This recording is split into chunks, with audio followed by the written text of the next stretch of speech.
తెల్లగా ఉంటే ఫ్రెష్గా ఉన్నది. ఏమంటారు మాకు కొట్టడం. ఇలా చితక కొడితే పేస్ట్ బాగా వస్తుంది. చితక కొట్టావు కదా, ముగ్గింది. బాగుందో లేదో మామూలుగా కాయ తెలిసిపోద్దా ముందే, లేదా పులుపు వాసన రావడం అలా ఉంటుందా? Hello viewers, welcome back to my channel. ఈరోజు మీరు చూస్తున్న video natural and nature vlog. అంటే వీడియోని ఎడిటింగ్ చేయకుండా జస్ట్ సింపుల్గా ఎలాగైతే క్లిప్స్ తీసానో అవి యాడ్ చేసి తీసిన వీడియో అన్నమాట. అండ్ ఇది వచ్చేసి మా పేరెంట్స్ వాళ్ళ ఇంటి దగ్గర, అంటే మా అమ్మ వాళ్ళ ఇంటి దగ్గర తీసిన నేచర్ అన్నమాట. ఎంత గ్రీనరీగా ఉంది కదా, నాకు ఇలా ఉంటే చాలా ఇష్టం అండి. మనకి ఇలా సిటీస్లో చూద్దామంటే చాలా తక్కువ, అంతా అపార్ట్మెంట్స్ కాబట్టి చుట్టూ ఇలా చూడలేము. బట్ ఇలా వచ్చినప్పుడు మాత్రం నాకు చాలా హ్యాపీగా ఉంటుంది. ఎంత ఆనందంగా అనిపిస్తుందో మనసుకి, అలా కూర్చుని చూడాలనిపిస్తుంది అన్నమాట. తాత మనవరాలు ఇద్దరు కలిసి జాంకాయలు కోసుకోవడానికి అయితే వెళ్ళారు, మా పాపని మా నాన్నగారు అన్నమాట. సో వీడియో అయితే ఎండింగ్ వరకు వాచ్ చేయండి, చాలా బాగుంటుంది. చాలా రోజుల తర్వాత పోస్ట్ చేసినటువంటి వ్లాగ్.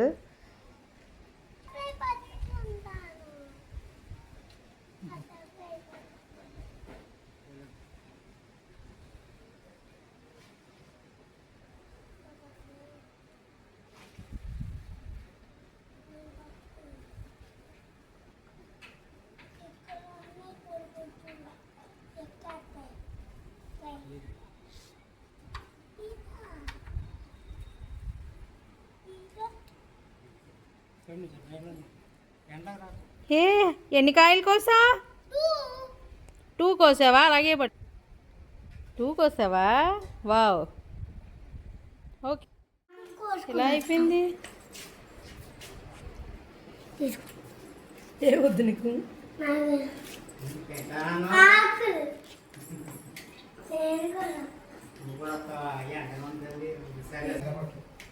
ఈ పక్క నుంచి ఇలా తిరుగు.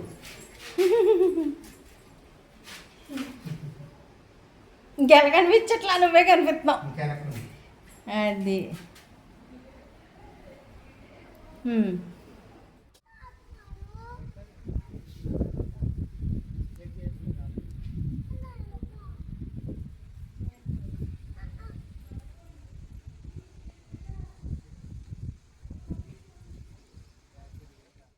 మాకు ఇక్కడికి వచ్చినప్పుడల్లా ఉండే పిచ్చి అరిటాకులోనే తినాలి అనిపిస్తుంది అన్నమాట. టిఫిన్ కానీ భోజనం కానీ ఏదైనా కూడా. సో అరిటాకులు కోసుకోవడానికి వెళ్ళారు.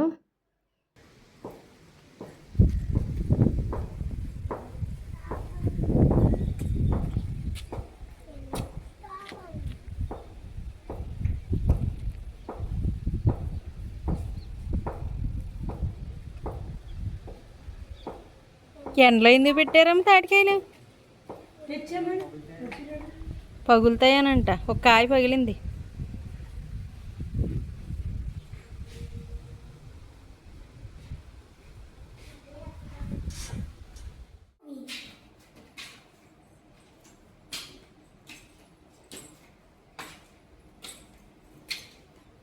ఎక్కడికి వెళ్ళొచ్చు? పువ్వులు కోసావా?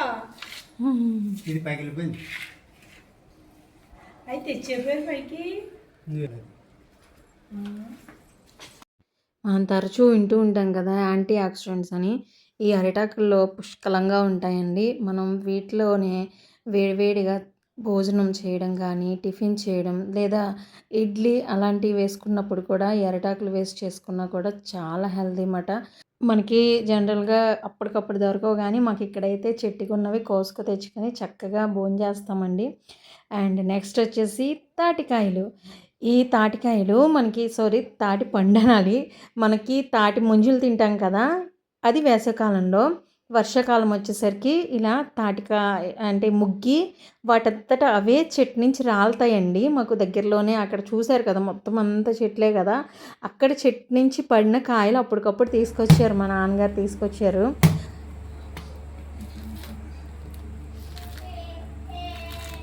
ఎందుకు అలా కొట్టా? ఏమంటారు మాకు కొట్టడం. ఇలా చితక కొడితే పేస్ట్ బాగా వస్తుంది. అమ్మమ్మ ఇలాగే కొట్టింది. బాగోపోతే కొట్టక ముందే తెలిసిపోద్ది. కొట్టక ముందే తెలిసిపోద్దా? పురుగులు వచ్చేది. అంటే ఇప్పుడు ఇలా చితక్కొట్టావు కదా, ముగ్గింది. బాగుందో లేదో మామూలుగా కాయ తెలిసిపోద్దా ముందే? లేదా పులుపు వాసన రావడం అలా ఉంటుందా? పులుపు వాసన వస్తుంది బాగోపోతే.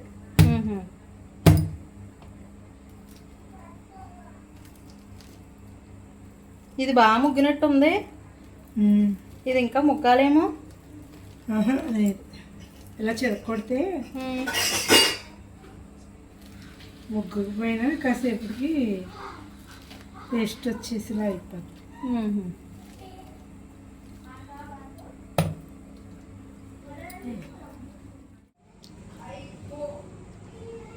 ఎందుకు వాటర్ వేసావు చెప్పు. పేస్ట్ బాగుంటుందని. ఎంత తడిగా ఉంది ఇటు.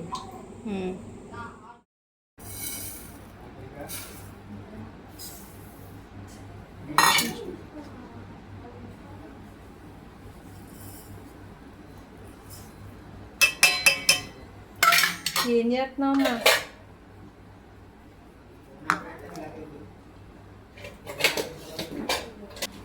ఏం చేస్తున్నావు? అది నువ్వేం చేస్తున్నావు అదే చెప్పు. తట్టేస్తున్నాను. అదే ఇప్పుడు ఏం వరినొక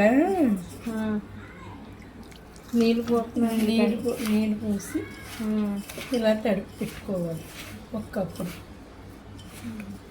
మరీ ఎక్కువగా కాకుండా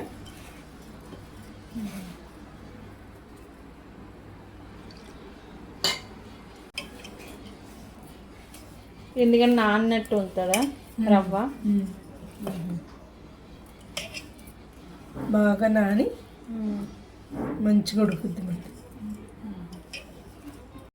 మనం తీసుకున్న కాయలను బట్టి ఒక అంచనా ప్రకారం ఇక్కడైతే 2 కప్పుల బియ్యం రవ్వనైతే దగ్గర దగ్గర 3/4 కప్పు వాటర్ వేసి ఇలా నానబెట్టి అద్ది పెట్టి ఉంచారన్నమాట. నెక్స్ట్ ఈ తాటి పండ్లు ఉన్నాయి చూసారా, ఈ పైన ముచ్చుకుల్లా ఉన్నాయి చూసారా, అవి మనకి తెల్లగా ఉండి ఫ్రెష్గా కనిపిస్తే కాయ ఫ్రెష్ అండి. అంటే ఆ రోజే పడిన కాయలా లెక్కమాట. అది 1-2 డేస్లోనే పాడైపోతాయంట, పురుగు పట్టేయడం అలా జరుగుతాయంట. సో అక్కడ ముచ్చుకు దగ్గర చూసుకుంటేనే మనకి అర్థమైపోతుంది. అండ్ ఇలా చూశారు కదా, ఇవి మనం తాటి ముంజులు తిన్నప్పుడు 3 కళ్ళు 4 కళ్ళు ఉంటాయి కదా, అవి ఇప్పుడు ఇలా టెంకల్లాగా అయిపోయి ఇలాగ మనకి పైన ఫుల్ గుజ్జు అయితే ఉంటుంది. సో అవన్నీ దానికి విడిగా తీస్తున్నారు, పైన తుక్కు తీసేసి ఆ కళ్ళుని ఒక్కొక్కటిగా కాస్త తడిపి పెట్టుకుంటే ఏంటంటే తడి అవ్వడం వల్ల అది దాన్ని పేసమంటారు, అది చాలా ఫాస్ట్గా వస్తుంది అన్నమాట. ఇంతకు ముందే రోజుల్లో అయితే మా అమ్మగారు చేసేటప్పుడు ఒక క్యారేజ్, అదే ఒక డబ్బా లాంటివి ఉంటాయి కదా, అది పెట్టి మూత తీసేసి మామూలుగా డబ్బాకి పెట్టి తీసేవారు. ఇప్పుడు ఇది కొంచెం బాగా వస్తుందని చెప్పేసి మనం క్యారెట్ అవి తురుముకుంటాం కదా, ఇది యూజ్ చేస్తున్నారు. మనకి ఇవి వర్షాకాలం స్టార్ట్ అయినప్పుడు బాగా దొరుకుతాయి అన్నమాట. వీటి టేస్ట్ అయితే ఎంత బాగుంటాయండి. టేస్టే కాదు, ఆరోగ్యానికి కూడా చాలా మంచిది. వీటి ప్రయోజనాలు ఏంటన్నది మీకు ఫ్యూచర్లో ఒక షార్ట్ వీడియోలో అయితే షేర్ చేస్తాను. దీనిలో కంటిన్యూ చేస్తే బోర్ కొట్టచ్చు కదా. బట్ పోషకాలు నిండినటువంటి ఆరోగ్యకరమైనటువంటి ఫుడ్ మాట కంపల్సరీ. అంటే సీజనల్ ఫుడ్స్ ఏ అయినా కూడా ఆరోగ్యంగానే ఉంటాయండి. సో డెఫినెట్గా మీకు అందుబాటులో ఉంటాయి, అంటే మాకు గోదావరి జిల్లాలో బాగా దొరుకుతాయి. అందుబాటులో ఉంటే కనుక ఈ ఫుడ్ అయితే తీసుకోవడానికి ట్రై చేయండి. దీనిలో కాల్షియం ఉంటుంది, పొటాషియం, అలా మనకి రెగ్యులర్గా దొరికేవన్నీ కూడా దీనిలో దొరుకుతాయి అన్నమాట. సో వాచ్ చేస్తూ ఉండండి.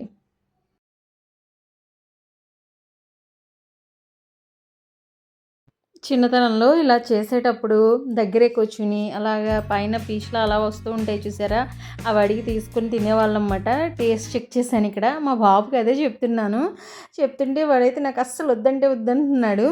ఇక్కడ టేస్ట్ ఒకసారి చెక్ చేశానండి. అంటే తీపి బాగా ఎక్కువ ఉందనుకోండి, బెల్లం మనం తక్కువ వేసుకుంటే సరిపోతుంది. తీపి కొన్ని కాయలు ఎక్కువ ఉంటాయి, కొన్ని తక్కువ ఉంటాయి అన్నమాట. చెక్ చేసుకుని దాన్ని బట్టి మనం ఎంత క్వాంటిటీ వేసుకోవాలో చూసుకోవాలి. ఇక్కడ మేము 1/2 హాఫ్ కేజీ కుందు తీసుకుని ఇలాగా చెక్కుతున్నాను. ఇలా చెక్కి కానీ చిన్న ముక్కలుగా చేసి మిక్సీ పట్టి కానీ తీసుకుంటే బాగా కరుగుతుంది కలిపినప్పుడు. అండ్ మనం ఇక్కడ ఫస్ట్ ముందుగా నూక నానబెట్టాం కదా, అదే కొలతతోటి తీసుకుంటున్నాము. 2 కప్పుల రవ్వ తీసుకున్నాం కదండి. అలాగే బెల్లం కూడా 1 కప్పు ఫుల్ వేసి రెండోది 3/4 కప్పు అయితే వేసామన్నమాట. ఇంకా తీపి ఎక్కువ కావాలనుకుంటే 2 కప్పులు వేసుకోవచ్చు. మాకైతే ఇది కరెక్ట్గా సరిపోయింది తీపి, ఇంకా బెల్లం అయితే పట్టలేదన్నమాట. అంటే 1/3 వేసాము. అండ్ చిటికెడు సాల్ట్ కూడా వేసుకోవాలి. మనం తీపి అంటే స్వీట్ ఏది చేసుకున్నా కూడా కొంచెం సాల్ట్ వేసుకుంటే బాగుంటుందండి. అండ్ కొంచెం కొబ్బరి యాడ్ చేసాము. కొబ్బరి యాడ్ చేస్తే భలే ఉంటుందండి రొట్టె వేసుకున్నప్పుడైతే. గారెలకి వేసుకోకపోయినా కానీ రొట్టెకి మాత్రం కంపల్సరీ కొబ్బరి వేసుకుంటే టేస్ట్ బాగుంటుంది. 1/2 కప్పు కొబ్బరి తురుము అయితే యాడ్ చేసాము. ఇక్కడ మనకి పేసం వచ్చింది దాదాపు ఒక 3 కప్పుల వరకు వచ్చింది. సో మేము ఇక్కడ తీసుకున్న క్వాంటిటీ అయితే 2 కప్పుల రవ్వ, 1/3 బెల్లం పొడి అండ్ 1/2 కప్పు కొబ్బరి పొడి అయితే తీసుకున్నాం. చిటికెడు సాల్ట్ అయితే యాడ్ చేసాము. ఇదిగోండి పేసం కూడా, ఈ పేస్ట్ కూడా ఇలా కొలత ప్రకారమే తీసుకుని వేస్తున్నారు. సో మాకు ఇది కరెక్ట్గా 3 కప్పులు అయితే వచ్చింది పేస్ట్ అయితేని. సో ఇప్పుడు మనం వేయాల్సిన ఇంగ్రీడియంట్స్ అన్నీ వేసేసాం కదా, చక్కగా మొత్తం అన్నీ కూడా కలిసేలాగా బాగా కలుపుకుంటే కనుక మనం రొట్టె వేయడానికి మన బ్యాటర్ అయితే రెడీ అయింది. కాకపోతే కాసేపు ఒక 15 మినిట్స్ ఇలా వదిలేసారనుకోండి బాగా నానతాయన్నమాట. అండ్ టేస్ట్ కూడా చెక్ చేసుకోండి అన్నీ కలిపిన తర్వాత. ఒకవేళ బెల్లం ఏమన్నా ఇంకా పడుతుంది అనుకుంటే వేసుకోవచ్చు. బట్ మాకైతే ఎగ్జాక్ట్గా కరెక్ట్గా సరిపోయింది. సో దళసరిగా ఉండేటటువంటి ప్యాన్ అయితే పెట్టుకోవాలి. పెట్టుకొని కొద్దిగా 2 స్పూన్స్ ఆయిల్ అయితే వేసుకోవాలి. ప్యానం మీడియం హీట్ ఎక్కినా పర్వాలేదండి. ఇదేంటంటే రొట్టి చక్కగా మనం దిబ్బ రొట్టెలు అయినా వేసుకుంటాం కదా, అలా వేశారన్నమాట అమ్మాయితేని. ఇంతకు ముందైతే బాగా లావుగా వేసేవారండి. అది మొత్తం కుక్ అయ్యే వరకు ఏమయ్యేదంటే వెనకాల బాగా మాడిపోయేది. సో నేను ఈసారి ఏం చెప్పానంటే అంత దళసరిగా వేయకమ్మా, చిన్న రొట్టెలా వేయని చెప్పేసి అడిగన్నమాట. సో మాకు ఇది 2 రొట్టెలు అయితే వచ్చినాయి అండి వేసుకునేసరికి. సో ఫస్ట్ ఒక రొట్టె వేసిన తర్వాత నెక్స్ట్ ఇంకా లేట్ అయిపోయింది. నెక్స్ట్ డే మార్నింగ్ అయితే వేసుకున్నాము. సో అంత టైం అయితే పట్టింది మాకు ఈ ప్రాసెస్ అంతా అయ్యేసరికి. చాలా బాగా కుక్ అయిందండి. టేస్ట్ కూడా కరెక్ట్గా అన్నీ సరిపోయినాయి. ఇది కుక్ అయ్యేటప్పుడు మంచి స్మెల్ వస్తుంది, అరోమా చాలా బాగుంటుంది, నాకు బాగా ఇష్టం అన్నమాట. అండ్ మార్నింగ్ వేసేటప్పుడు ఇలా అరిటాకు వేస్ట్ చేశారు. అండ్ హెల్తీగా ఉంటుంది, ప్లస్ బాగుంటుంది. అంటే నిప్పుల మీద వేసేటప్పుడు మా అమ్మమ్మ గారు అలాగే వేస్ట్ చేసేవారు అన్నమాట. కింద ఒక అరిటాకు వేసి పైన మళ్ళీ అరిటాకు వేసి అది నిప్పుల మీద కాల్చేవారు ఆ రోజుల్లో కదా. సో హెల్తీ ప్లస్ టేస్ట్ కూడా చాలా బాగుంటుంది. అండ్ కుక్ అయ్యేసరికి చూడండి ఆకు మొత్తం ఎలాగా దాన్ని చెప్పాను కదా, ఇందులో ఉన్న పోషకాలన్నీ కూడా చక్కగా అట్లోకి దిగుతాయి రొట్టెలోకి. చక్కగా కుక్ అయిపోయింది. వెంటనే తిరిగేసేస్తే కొంచెం విరిగిపోతుందండి. వెంటనే కాకుండా కొంచెం చల్లారాక తిరగవేయండి. సో మన టేస్టీ తాటి రొట్టె రెడీ.